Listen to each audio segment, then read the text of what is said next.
अस्सलामुअलैकुम। पेशे खिदमत है अंबरनाग मारिया सीरीज की कहानी मम्मी शहजादी, दूसरा हिस्सा।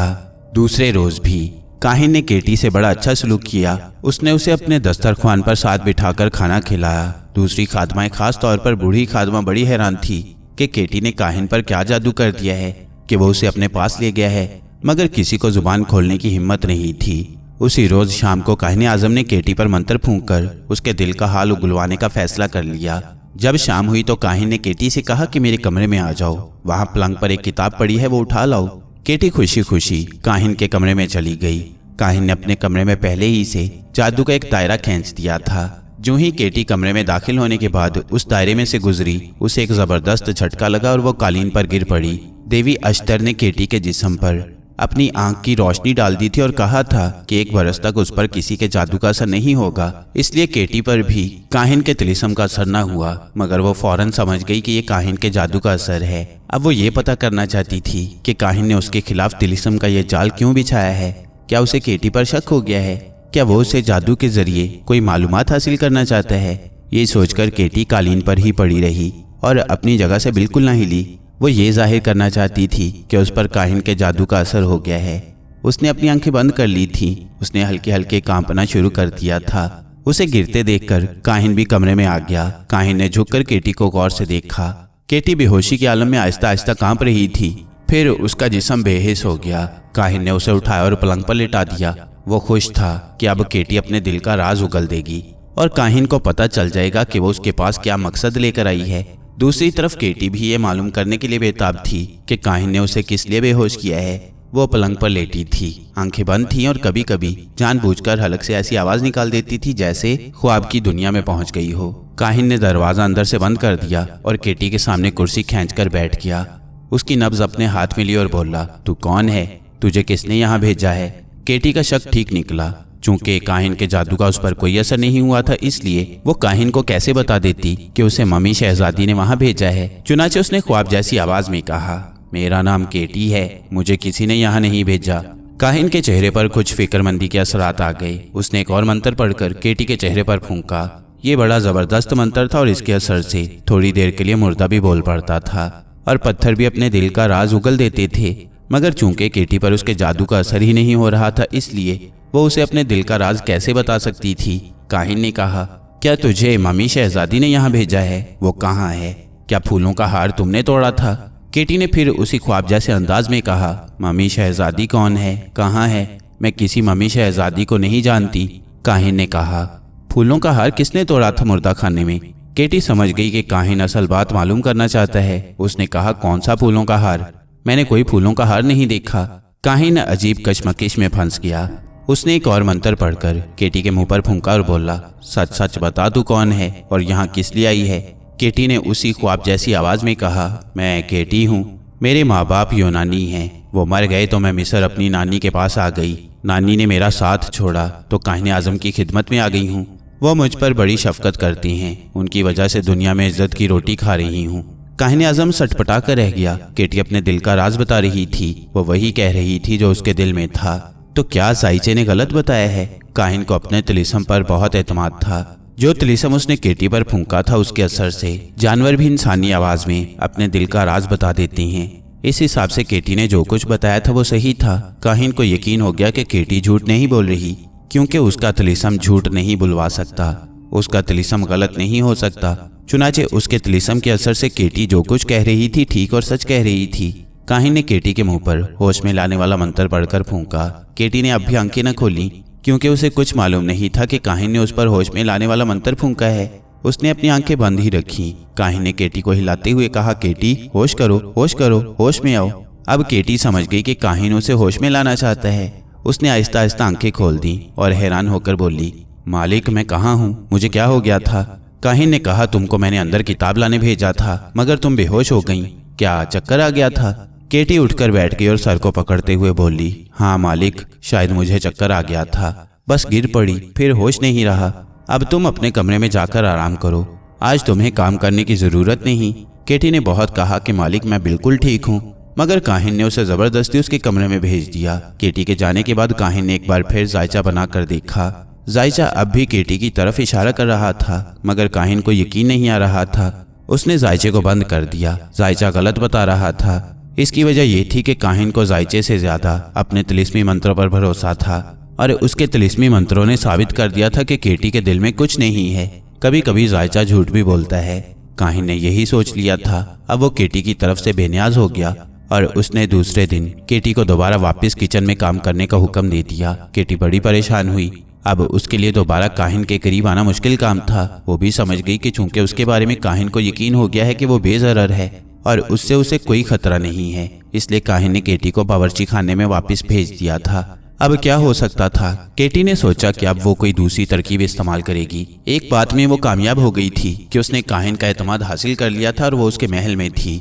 अगर काहिन उसे अपने महल ही से निकाल देता तो केटी के लिए वहां दोबारा दाखिल होना काफी मुश्किल था। केटी ने अब दूसरी तरकीब पर गौर करना शुरू कर दिया। वो चाहती थी कि चौथे एहराम में जाकर मम्मी शहजादी को ये सारी कार्रवाई बता आए, मगर ये सोचकर वहां न गई कि अगर किसी ने उसका ताक़ुब करना शुरू कर दिया तो ये काम उल्टा पड़ जाएगा।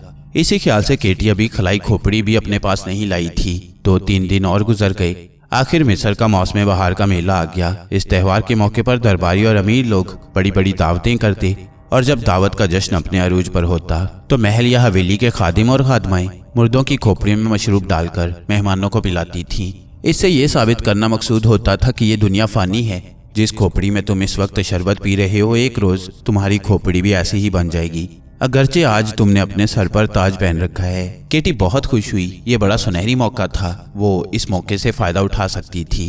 उसी रात को जब हर तरफ अंधेरा छा गया और महल के सब लोग सो गए तो केटी ने एक थैला लिया, जिस्म को काली चादर में ढांपा और महल के खुफिया दरवाजे से निकलकर दरिया नील की तरफ रवाना हो गई। वो आज रात दरिया के किनारे से खलाई खोपड़ी ले आना चाहती थी। क्योंकि बहार का त्यौहार 2 रोज बाद ही था, वो बड़ी एहतियात से बाहर निकली थी। उसका ख्याल था कि उसका कोई शख्स पीछा नहीं कर रहा, लेकिन बूढ़ी खादमा जिसने केटी को वहां नौकर रखवाया था जाग पड़ी थी और केटी को चोरों की तरह महल से बाहर जाते देखकर उसके पीछे लग गई थी। इस खादमा को केटी से बड़ी सख्त दुश्मनी हो गई। पहले तो वो इसलिए केटी से हसद करती थी कि काहिन ने उसे अपनी खास खादमा रख लिया था और अब इसलिए उससे दुश्मनी करने लगी थी कि काहिन के करीब चले जाने से केटी ने खादमा को आधी तनख्वाह देनी बंद कर दी थी। चुनांचे ये खादमा किसी ऐसे मौके की तलाश में थी कि केटी से कोई गलती हो जाए और वो उसे काहिन आजम की नजरों से गिराकर महल से निकलवा दे। अब जब उसने केटी को आधी रात के वक्त महल के खुफिया दरवाजे की तरफ जाते देखा तो वो भी काली चादर ओढ़कर दबे पांव केटी के पीछे लग गई।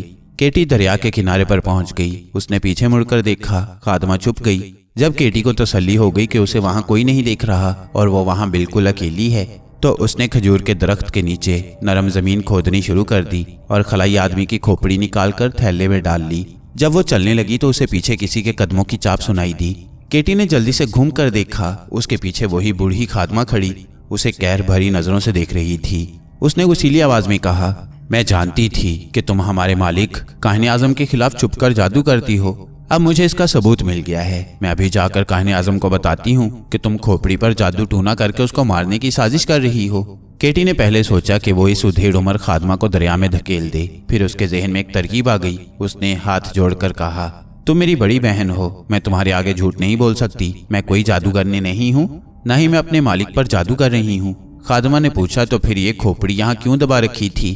केटी ने अदाकारी करते हुए कहा, तुम मेरी बड़ी बहन हो और तुमने मुझे यहाँ नौकरी दिलवाकर मुझ पर बड़ा एहसान किया था। मैं तुमसे कुछ नहीं छुपाऊंगी, बल्कि मैं चाहती हूँ कि तुम भी मेरे साथ हमेशा हमेशा के लिए जिंदा हो जाओ। खादमा ने ताज्जुब से केटी की तरफ देखा और कहा, ये तुम क्या बेमायनी बातें कर रही हो? केटी ने खोपड़ी थैले में से निकालकर खादमा को दिखाई और कहा, देखने में तो ये बड़ी आम इंसानी खोपड़ी लगती है, मगर ये आबे हयात का प्याला है मेरी बहन। ये इंसानी खोपड़ी अजीम जादूगर सामरी के परदादा जादूगर की है, जिसने आबे हयात का चश्मा पा लिया था। इस खोपड़ी की ये तासीर है कि इसमें जो कोई भी पानी या मशरूब डालकर पिएगा वो हमेशा के लिए जिंदा हो जाएगा, वो कभी नहीं मरेगा, और जिस उम्र में इसमें पानी पिएगा उस उम्र में क़यामत तक जिंदा रहेगा, ना बूढ़ा होगा ना मरेगा। खादमा के लिए ये बड़ी कशिश की बात थी। वो खुद हमेशा के लिए जिंदा रहना चाहती थी, मगर उसे केटी पर पूरा भरोसा भी नहीं था। उसे शुबा था कि कहीं इस खोपड़ी में जहर ना लगा दिया गया हो, ताकि जो कोई इसमें पानी वगैरह पिए जहर के असर से मर जाए। उसने इस शुबे को दूर करने के लिए केटी से कहा, लाओ खोपड़ी मुझे दिखाओ। केटी ने खोपड़ी खादमा के हाथ में दे दी। खादमा ने खोपड़ी को अच्छी तरह से देखा और फिर सूंघा। उसने केटी से कहा, अगर इसमें डाला हुआ पानी पीकर आदमी हमेशा जिंदा रहता है तो पहले तुम इसमें पानी डालकर पियो। केटी को मालूम था कि खादमा उसे यही कहेगी। वो इसके लिए पहले से ही तैयार थी। देवी अश्तर की आंख की रोशनी में उछल करने के बाद 1 बरस के लिए केटी किसी किस्म के भी जादू से बेनियाज हो गई थी। अब उस पर खलाई खोपड़ी का जादू भी असर नहीं कर सकता था। उसने कहा, अगर तुम्हें मेरी बातों पर यकीन नहीं आ रहा तो कोई बात नहीं, मैं तुम्हारे सामने इसमें दरिया का पानी डालकर पीती हूँ। और केटी ने उसी वक्त खोपड़ी में दरिया का पानी भरा और उसे पी गई। केटी को मामूली सा ख्याल था कि कहीं खोपड़ी के जादू का उस पर असर न हो जाए और वो अपनी याददाश्त न खो बैठे। पानी पीने के बाद केटी ने अपने जहन पर जोर डाला। उसे सब कुछ याद था। उसकी याददाश्त गायब नहीं हुई थी। खलाई खोपड़ी का तिलिस्म उस पर असर नहीं कर सका था। केटी बड़ी खुश हुई। उसने खोपड़ी में दोबारा दरिया का पानी भरा और खादमा को पेश करके बोली, मैं तुम्हारे एहसान का बदला चुकाना चाहती हूँ। मेरी बहन, मैं चाहती हूँ कि मेरी तरह तुम भी ये आबे हयात पीकर हमेशा के लिए जिंदा हो जाओ। केटी चाहती थी कि खादमा की याददाश्त गायब हो जाए और वो वापस महल में जाकर काहिन को खोपड़ी के बारे में कुछ ना बता सके, क्योंकि अगर वो काहिन आजम को बता देती तो वो केटी पर शक कर सकता था और फिर कभी इस खोपड़ी में से उसके हाथ से कुछ नहीं पिएगा। खादमा ने जब देखा कि केटी ने उसके सामने खोपड़ी में पानी डालकर पिया है और उस पर असर नहीं हुआ तो उसे यकीन हो गया कि खोपड़ी में जहर नहीं है। अगर इसमें जहर होता तो केटी कभी इसमें पानी डालकर न पीती। केटी ने कहा, मेरी बहन, देर ना करो, मुझे वापस भी जाना है।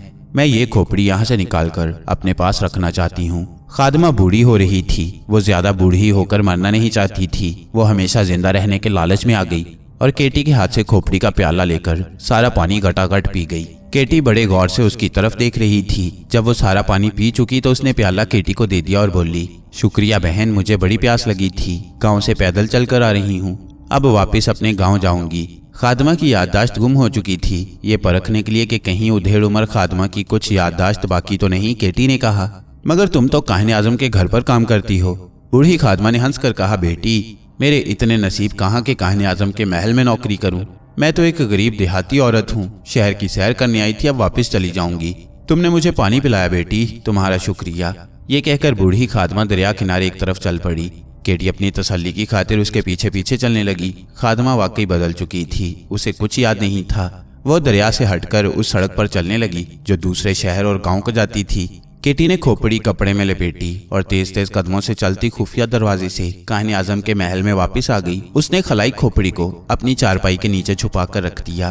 केटी को अब मौसम बहार के त्यौहार का इंतजार था। 2 दिन बाद ये त्यौहार आया तो शहर के लोगों ने खूब सजाया। जगह जगह नाच गाने होने लगे। शाही महल में भी दावतें दी गईं। आखिरकार काहिन आजम ने भी अपने महल में एक शानदार दावत दी जिसमें शहर के अमीर और बासर लोगों ने शिरकत की। केटी को इस दावत का इंतजार था। उसने शाम ही के वक्त खलाई खोपड़ी चारपाई के नीचे से निकालकर बावर्ची खाने में एक जगह रख दी थी। दावत जोरों पर थी। जब आधी रात गुजर गई तो वो घड़ी आई जब मेहमानों को इंसानी खोपड़ियों में शरबत पिलाया जाना था। केटी पहले ही से तैयार थी। दूसरे गुलामों और कनीजों ने इंसानी खोपड़ियों के प्यालों में शरबत भरा और मेहमानों को पेश करने लगे। एक खादमा ऊंची आवाज में कह रही थी, ये जिंदगी एक धोखा है। जिस खोपड़ी में तुम शरबत पी रहे हो, कल तुम्हारी खोपड़ी भी ऐसी ही हो जाएगी। इसलिए इस जिंदगी को खूबसूरती और सुख के साथ बसर करो। केटी ने भी खलाई खोपड़ी में शरबत भर लिया था। वो ये शरबत सिर्फ काहिन आजम को पिलाना चाहती थी। वो एक तरफ से होकर काहिन के मेज के पास आ गई और खोपड़ी का प्याला उसकी तरफ बढ़ाते हुए बोली, मेरे मालिक, शरबत हाजिर है। काहिन आजम कह के लगाते हुए अपने दोस्तों से बातें कर रहा था। उसने केटी को देखा तो खोपड़ी का प्याला अपने हाथ में ले लिया और बोला, दोस्तों, ये जिंदगी फानी है। आज मैं फिरौने मिस्र का काहिन हूँ। कल ताबूत में मेरी खोपड़ी पड़ी होगी। वह शरबत पीने लगा तो उसके एक दोस्त ने प्याला उसके हाथ से ले लिया और बोला, पहले मैं पीऊंगा ये शरबत। केटी ने परेशान होकर काहिन के दोस्त की तरफ देखा। उसे डर था कि कहीं ये शख्स सारा शरबत ही न पी ले और काहिन के लिए कुछ न छोड़े। काहिन के साथी ने खोपड़ी ही से आधा शरबत पी लिया और बाकी का शरबत काहिन को पेश कर दिया और बोला, ये लो, ये बाकी तुम पी लो। केटी धड़कते हुए दिल के साथ काहिन को तक रही थी। काहिन को क्या मालूम था कि ये खलाई खोपड़ी है। वो तो उसे भी आम खोपड़ी ही समझ रहा था। सभी मेहमान उस वक्त खोपड़ियों के प्यालों में से शरबत पी रहे थे। चुनाचे काहिन आजम ने बाकी का शरबत पी लिया और खोपड़ी केटी की तरफ उछाल कर कहा, केटी, तुम्हारा शुक्रिया। केटी खोपड़ी संभाल कर तेजी से दूसरी तरफ चली गई। वो एक सतून के पीछे जाकर खड़ी हो गई और बड़े गौर से काहिन और उसके साथी की तरफ देखने लगी। वो उन दोनों की याददाश्त गुम होने का इंतजार कर रही थी। बहुत जल्द खलाई खोपड़ी के शरबत ने अपना असर दिखा दिया। सबसे पहले ये असर काहिन आजम के दोस्त पर हुआ। वो एकदम से उठकर खड़ा हो गया और बोला, मैं कहाँ आ गया हूँ? मैं कौन हूँ? तुम लोग कौन हो? मैं तो जंगल में रहता हूँ, मैं जंगली हूँ, तुम लोग मुझे यहाँ क्यों लाए हो? ये कहता हुआ वो खिड़की की तरफ दौड़ा और खिड़की में से बाहर बाग में छलांग लगा दी। लोग बड़े हैरान हुए कि इस शख्स को बैठे बिठाए ये क्या हो गया है, मगर सबसे ज्यादा हैरानी उन्हें उस वक्त हुई जब उनके मेजबान और शाही काहिन आजम ने भी खड़े होकर बुलंद आवाज में कहा, मैं दरिया नील का गरीब मछेरा हूँ, तुम लोग मुझे यहाँ क्यों पकड़ लाए हो? मेरी माँ बीमार है, मैं उसके लिए दवाई लाने घर से निकला था, मेरी माँ मेरी राह देख रही है, मैं जाता हूँ। लोग उसे पकड़ने की कोशिश करने लगे तो काहिन आजम ने तलवार निकाल ली और बोला, खबरदार, किसी ने मुझे हाथ लगाया तो मैं उसे मार डालूंगा। तुम लोग मेरी बीमार माँ को मारना चाहते हो? मैं तुम्हें ऐसा नहीं करने दूंगा। मेरी माँ बीमार है, मैं उसके लिए दवाई लेने आया था, मैं उसके लिए दवाई लेकर जाऊंगा। माँ, मैं आ रहा हूँ माँ। ये कहकर काहिन आजम ने भी खिड़की में से बाहर छलांग लगा दी। नौकर और मेहमान उसके पीछे दौड़ने लगे। काहिन बड़ी तेजी से दरिया की तरफ भाग रहा था। अंधेरे में ही उसने दरिया पर पहुंचकर पानी में छलांग लगा दी और फिर अंधेरे में तैरता हुआ दूर निकल गया। केटी का मंसूबा कामयाब हो गया था। काहिन आजम से भी खुदा परस्त बादशाह को निजात मिल गई थी। सारी रात लोग काहिन आजम को तलाश करते रहे मगर काहिन आजम कहीं न मिल सका। दूसरे रोज केटी मौका पाकर सीधी चौथे एहराम में गई ताकि मम्मी शहजादी को अपनी कामयाबी की खबर सुनाए और उसे बताए कि नेक दिल बादशाह अखनातून के दुश्मन उसके रास्ते से हटा दिए गए हैं। वो घोड़े पर बैठी थी और घोड़ा दौड़ाती एहराम की तरफ चली जा रही थी। धूप निकली हुई थी और सहरा की फिजा गर्म थी मगर केटी गर्मी और सर्दी से बेनियाज थी। वो घोड़ा दौड़ाए चली जा रही थी। एहराम दूर से नजर आ रहा था। एहराम के दरवाजे पर जाकर केटी ने घोड़े को बाहर एक पत्थर से बांधा और खुद एहराम में दाखिल हो गई। एहराम की सुरंग में ठंडक और हल्का हल्का अंधेरा था। केटी को मालूम था कि मम्मी शहजादी एहराम के एक तय खाने में होगी। नीम तारीख राहदारी में से गुजरती हुई केटी एक जगह से अंधेरी सीढ़ियां उतरकर तय खाने में आ गई। यहाँ उसे एक जगह दीवार के साथ मम्मी शहजादी खड़ी नजर आई। केटी ने बड़ी मुसरत के साथ उसके करीब जाकर कहा, शहजादी खलाई खोपड़ी ने कमाल कर दिया। काहिन आजम की याददाश्त गायब हो गई है, वो खुद भी गायब हो गया है। अब तुम्हारे नेक दिल बादशाह की जिंदगी बिल्कुल महफूज है। मगर मम्मी शहजादी ने कोई जवाब न दिया। वो उसी तरह दीवार के साथ बिल्कुल सीधी खड़ी रही। केटी ने आगे बढ़कर उसके बाजू को हिलाया तो मम्मी शहजादी धड़ाम से सीधी जमीन पर गिर पड़ी और उसका जिस्म टुकड़े टुकड़े हो गया। केटी के मुंह से चीख निकल गई। तय खाने में मोमबत्ती जल रही थी। केटी ने झुककर देखा, मम्मी शहजादी के जिस्म के टुकड़े मिट्टी बन चुके थे। केटी ने एक टुकड़े को उठाना चाहा तो वो रेत बनकर नीचे गिरने लगा। मम्मी शहजादी का जिस्म मिट्टी बन चुका था। केटी बड़ी हैरान हुई कि ऐसा क्यों कर हो गया। वो दौड़कर देवी अस्तर के तय खाने में आ गई। यहाँ देवी अस्तर का बुत उसी तरह खड़ा था। केटी ने बुलंद आवाज में कहा, देवी, मम्मी शहजादी को क्या हो गया है? क्या अब वो कभी जिंदा नहीं होगी? देवी की आवाज आई, केटी, कुदरत ने तुमसे जो काम लेना था वो लिया जा चुका है। मम्मी शहजादी मर चुकी है, अब तू यहाँ से कूच कर जा। केटी ने हैरान होकर कहा, देवी अस्तर, मैं कहाँ जाऊँ? मुझे अपने साथियों अंबर, नाग, मारिया और थ्यूसोंग की तलाश है। मैं उन्हीं की खोज में यहाँ आई थी। केटी ने कहा, इस मामले में तुम्हारे खलाई साथी की खोपड़ी ही तुम्हारे काम आ सकती है। वापिस अपनी कोठरी में जाकर खलाई खोपड़ी में पानी डालकर पी जा और तू अपने एक साथी थ्यूसोंग के पास पहुंच जाएगी। केटी ने बेताबी से कहा, क्या अंबर, नाग, मारिया मुझे नहीं मिलेंगे? देवी की आवाज आई, तुम मिस्र के मुल्क में हो और मैं सिर्फ थ्यूसोंग से ही तुम्हें मिला सकती हूँ क्योंकि थ्यूसोंग भी इसी मुल्क में है, मगर 2000 साल पीछे के जमाने में है जब इस मुल्क का दारुल हुकूमत थीब्स था। इससे आगे मैं तेरे लिए कुछ नहीं कर सकती। अब तू वापिस जा, तुमसे बातें करने का मेरा वक्त खत्म हो रहा है। देवी के चेहरे पर जो रोशनी थी वो बुझ गई। देवी अस्तर खामोश हो गई। केटी तेजी से एहराम से निकली, घोड़े पर बैठी और सीधी काहिन आजम के महल में जा पहुंची। महल में काहिन आजम के चले जाने से सब उदास और खामोश खामोश थे। केटी ने किसी गुलाम या कनीज से बात ना की और अपनी कोठरी में गई। खलाई खोपड़ी निकालकर कमीज के अंदर छुपाई और वापिस दरिया नील की तरफ रवाना हो गई। दरिया दिन की रोशनी में खामोशी से बह रहा था। दूर एक कश्ती दरिया में चली आ रही थी। केटी की समझ में नहीं आ रहा था कि वो खलाई खोपड़ी में पानी डालकर पीने से 2000 साल पहले के जमाने में थ्यूसोंग के पास कैसे पहुंच जाएगी, मगर इस किस्म के तजुर्बों से वो चूंकि पहले भी कई बार गुजर चुकी थी इसलिए उसे कोई परेशानी न थी। केटी दरिया के किनारे घोड़े से उतरी, एक जगह बैठ गई। खोपड़ी में दरिया का पानी भरा और उसे आहिस्ता आहिस्ता पी गई। पानी के पीते ही खोपड़ी अपने आप उसके हाथ से छूटकर दरिया में जा गिरी और डूब गई। केटी को अपना जिस्म सुन्न होता महसूस हुआ। वो घास पर लेट गई। इसके बाद उसे कुछ होश ना रहा। जब होश आया तो एक बहुत ही खूबसूरत बाग में थी जहां दरख्तों पर परिंदे चहचहा रहे थे। उसने उठकर गौर से बाग में निगाह दौड़ाई। ये बाग एक चारदीवारी में घिरा हुआ था। वो चलती हुई एक जगह बाग के दरवाजे से बाहर आ गई। बाहर एक सड़क दूर शहर की तरफ चली गई थी। क्या ये मिस्र का 2000 साल पहले का शहर था? देवी ने उसे यही कहा था कि वो 2000 साल पहले की मिस्र में पहुंच जाएगी। सूरज गुरूब हो रहा था और सहरा पर शाम का अंधेरा बढ़ा चला रहा था। केटी एक तरफ होकर पत्थर पर बैठ गई। इर्द गिर्द सहरा फैला हुआ था। उसे सहरा में कोई एहराम नजर नहीं आ रहा था। वो 2000 साल पीछे के जमाने में आ गई थी और अभी इस मुल्क में एहराम तामीर नहीं किए गए थे। केटी दूर शहर की दीवार की तरफ देख रही थी। उसे शहर के दरवाजे की जानिब से कुछ घुड़सवार अपनी तरफ आते दिखाई दिए। केटी ने सोचा कि उसे कहीं इधर उधर हो जाना चाहिए, खुदा जाने उसके साथ क्या सलूक करें। केटी को थ्योसॉन्ग की तलाश थी, जो देवी के कहने के मुताबिक उसे इसी शहर में मिलने वाला था। केटी उठकर एक जगह खजूर के दरख्तों के झुंड में छुपकर बैठ गई। उसने 2-3 बार गहरा सांस लेकर थ्योसॉन्ग की खुशबू सूंघने की कोशिश की, मगर उसे थ्योसॉन्ग की खुशबू न आई। अगर थ्योसॉन्ग इसी शहर में है तो फिर उसे थ्योसॉन्ग की खुशबू क्यों नहीं आ रही? केटी इसी सोच में गुम थी और घुड़सवार करीब से करीब तर आ रहे थे। घुड़सवार बाग के दरवाजे के पास आकर रुक गए। ये 3 घुड़सवार थे और इन्होंने लंबे लंबे फरगल पहन रखे थे। सरों पर स्याह रुमाल बंधे थे। ये लोग मिस्री नहीं लगते थे। केटी दरख्तों के पीछे इस तरह से छुपी हुई थी कि घुड़सवार उसे नहीं देख सकते थे। वो बाग के दरवाजे की एक जानिब बैठ गए और बातें करने लगे। वो पुरानी बाबल की जबान बोल रहे थे, जो उस जमाने में मिस्र, ईरान से लेकर यूनान और रोम के साहिलों तक बोली जाती थी। उन सवारों के रंग भी इतने सांवले नहीं थे जितने मिस्रियों के आमतौर पर होते हैं। उनकी बातों से केटी को मालूम हुआ कि ये शहर में से किसी औरत को अगवा करने आए हैं और रात का अंधेरा होने का इंतजार कर रहे हैं। केटी खामोश बैठी उनकी बातें सुनती रही।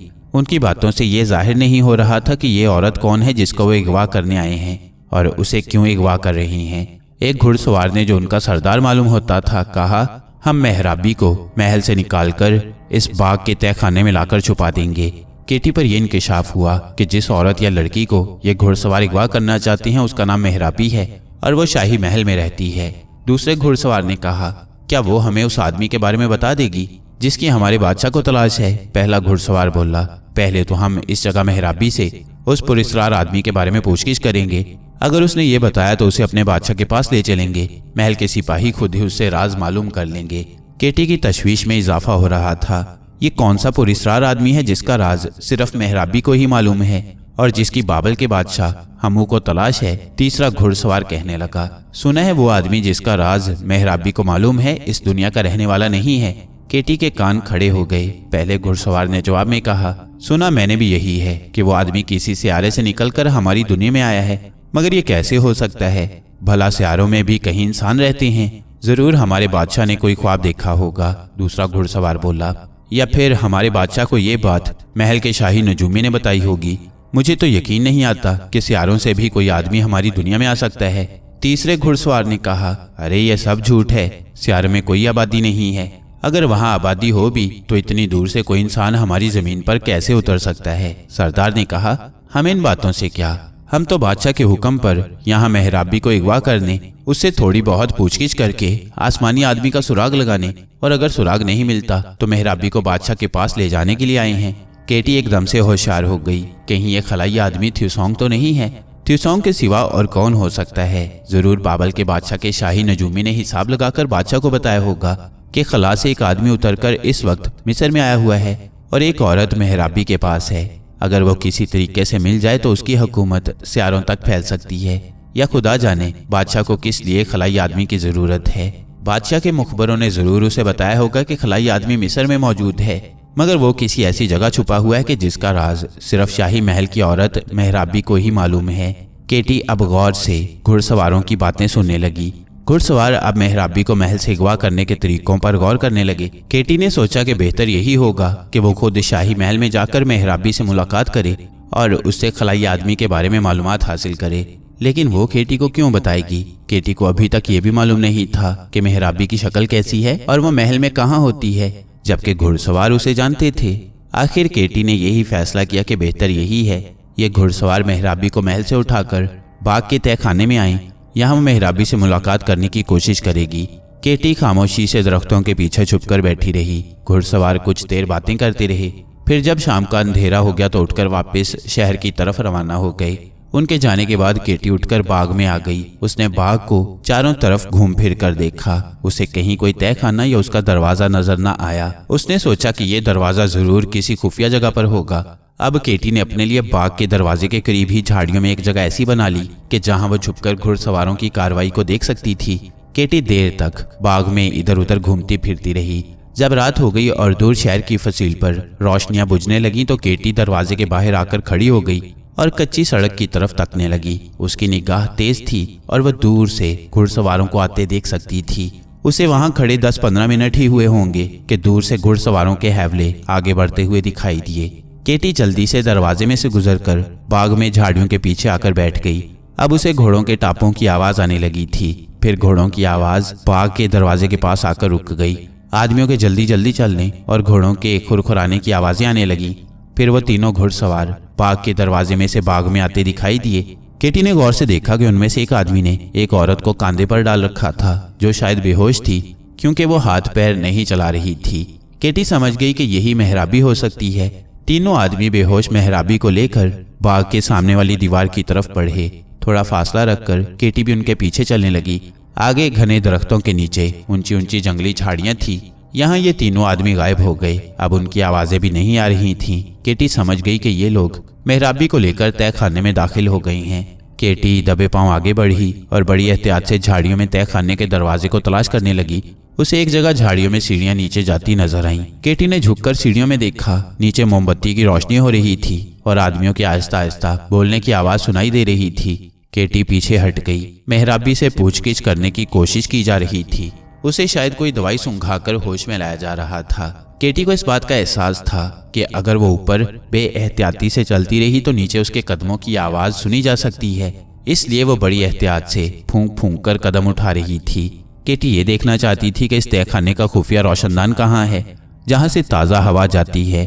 उसे आखिर एक जगह झाड़ियों में से ये रोशनदान मिल गया। ये एक गोल छोटा सुराख था जिसमें से ठंडी हवा अंदर जा रही थी। केटी ने उस गोल सुराख से कान लगाकर सुना। उसे नीचे तहखाने से आवाजें सुनाई नहीं दे रही थीं। वो कुछ ना समझ सकी। अब वो ये सोचने लगी कि अगर ये घुड़सवार कुछ देर के लिए चले जाएं तो वो मेहराबी से जाकर खलाई आदमी के बारे में मालूमात हासिल कर सकती है। मगर लगता था कि ये आदमी अभी बाहर नहीं निकलेंगे। शायद वो रात के पिछले पहर मेहराबी को लेकर बाबल की तरफ रवाना होना चाहते थे। केटी वहां से हटकर बाग के दरवाजे की तरफ आ गई। दरवाजे के बाहर उन घुड़सवारों के घोड़े बंधे हुए थे। केटी को यह फिक्र सताने लगा कि अगर ये लोग मेहराबी को लेकर मुल्क बाबल की तरफ रवाना हो गए तो वो उनके पीछे कैसे जाएगी। उसके पास तो कोई घोड़ा भी नहीं था। वो इन्हीं ख्यालों में गुम परेशान थी कि उसे आदमियों के बातें करने की आवाजें सुनाई थी। केटी जल्दी से खजूर के दरख्तों के पीछे हो गई। तीनों घुड़सवार बेहोश मेहराबी को कांधे पर डाले चले आ रहे थे। शायद मेहराबी को होश नहीं आ रहा था और अब वो उसे साथ लेकर मुल्क बाबल की तरफ रवाना होने वाले थे। दरवाजे के बाहर आकर सितारों की धीमी धीमी रोशनी में सरदार ने मेहराबी को एक घोड़े पर डाला और बोला, अब बाबल की तरफ निकल चलो। हमारे पास वक्त ज्यादा नहीं है। मैं चाहता हूँ रातों रात यहाँ से जितनी दूर निकल सकते हैं निकल जाएं। दूसरा घुड़सवार घोड़े पर सवार होते हुए बोला, इस औरत को होश ही नहीं आ रहा। हम क्या करें? हम इसे बादशाह के शाही नजूमी के हवाले कर देंगे। वो जाने, उनका काम जाने। वो घोड़ों पर बैठे और रात के अंधेरे में सहरा में एक तरफ रवाना हो गए। केटी हैरान परेशान वहां अकेली रह गई। उसकी समझ में नहीं आ रहा था कि वो उनका पीछा किस तरह करे। फिर उसे ख्याल आया कि मेहराबी बाबल के बादशाह के महल में ही जा रही है।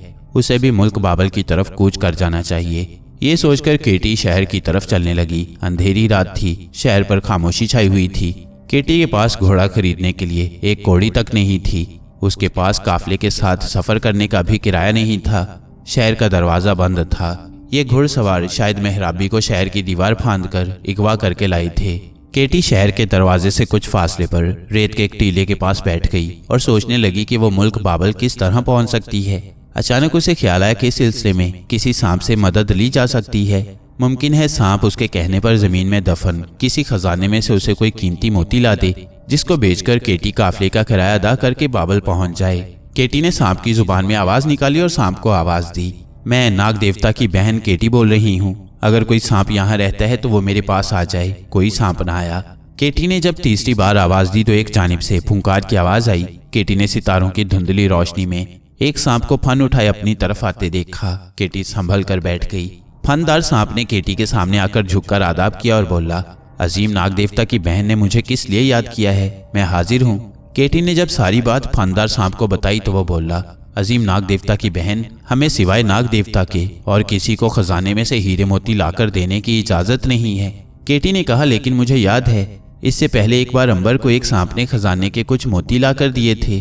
फनदार सांप ने जवाब दिया, आप ठीक कहती हैं अजीम नाग की बहन, मगर वो कोई दूसरा मुल्क होगा, ये मिस्र का मुल्क है। मिस्र के मुल्क में हम सिवाय नाग देवता के और किसी को खजाने में से हीरे मोती लाकर नहीं दे सकते। मैं आपसे मुआफी चाहता हूँ। केटी ने मायूस होकर कहा, तो फिर मुझे कोई ऐसा तरीका बताओ कि जिससे मैं यहाँ से मुल्क बाबल पहुँच सकूँ। फनदार सांप एक पल के लिए खामोश रहा, फिर बोला, अजीम नाग देवता की बहन, मैं आपकी एक मदद कर सकता हूँ। केटी ने जल्दी से कहा, हाँ, तुम किस तरह मेरी मदद कर सकती हो? फनदार सांप कहने लगा, अजीम नाग देवता की बहन, मैं आपको दरिया नील के काले सांप की केंचली का सुरमा लाकर देता हूँ। आप उसकी एक सलाई अपनी आंखों में लगाएंगी तो आपका जिस्म मोर के पंख की तरह हल्का फुल्का हो जाएगा और आप थोड़ी सी कोशिश के साथ हवा में उड़ सकेंगी। यूं आप हवा में उड़ते हुए मुल्क बाबल पहुंच जाएंगी, मगर याद रहे कि उस सुरमे का असर सिर्फ सुबह तक ही रह सकता है। सूरज निकलते ही उसका असर खत्म हो जाएगा और आपका जिस्म हल्का नहीं रहेगा। अभी दिन निकलने में कई घंटे बाकी थे। केटी ने कहा, तुम मुझे जल्दी से केंचली का सुरमा ला दो, मैं रातों रात उड़कर बाबल पहुंचने की कोशिश करूंगी। फनदार सांप ने कहा, मैं अभी लाकर देता हूँ। सांप चला गया। केटी बेचैनी से टहलने लगी। थोड़ी देर बाद सांप वापस आ गया। उसके मुंह में एक छोटी सी पोटली थी। ये पोटली उसने केटी के आगे डाल दी और कहा, इसमें केंचली का सुरमा है, आप इसमें से एक सलाई लेकर आंखों में लगा लें।